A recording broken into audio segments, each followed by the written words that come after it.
Uşaqlar, bugün keçirik sizlə bəzi feillərimiz var ki, bunları iki zamanda düşünə bilərik. Biz Nərgiz bu feilləri sual verməliyik ki, biz onların zamanını müəyyən edək. Məsələn, deyirəm ki, göydə quş uçurdu. Sual verirəm, nə edirdi? Burada sualın tərkibində həm ır, həm d varsa, deməli mən buna deyəcəyəm indiki zaman. Bir də deyirəm ki, atam hasarı uçurdu. Sual verirəm, atam nə etdi? Mən gördüm ki, sualın tərkibində bir dənə d var. Deməli mənim qrammatik şəkilçim d-dır. Yerdə qalan ır şəkilçim isə leksikdir. Orada qrammatik şəkilçiyə görə deyirəm mən buna keçmiş zaman. Deyirəm ki, oğlan tufan qopardı. Sual verirəm, oğlan nə etdi? Qopardı. Bəli. Deməli burada mən d-ya qrammatik şəkilçi deyirəm. Deyirəm bu feil keçmiş zamandadır. Oradakı leksik şəkilçidir.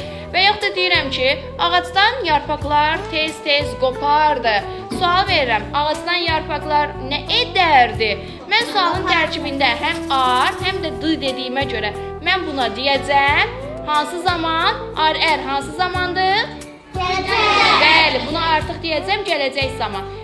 Sualın tərkibində olan şəkilçiyə biz deyirik qrammatik şəkilçi. Əsasən bu cür testlər düşsə, ən rahat yol budur. Biz həmin feilləri cümlədə işlədək və həmin feillərə sual verək.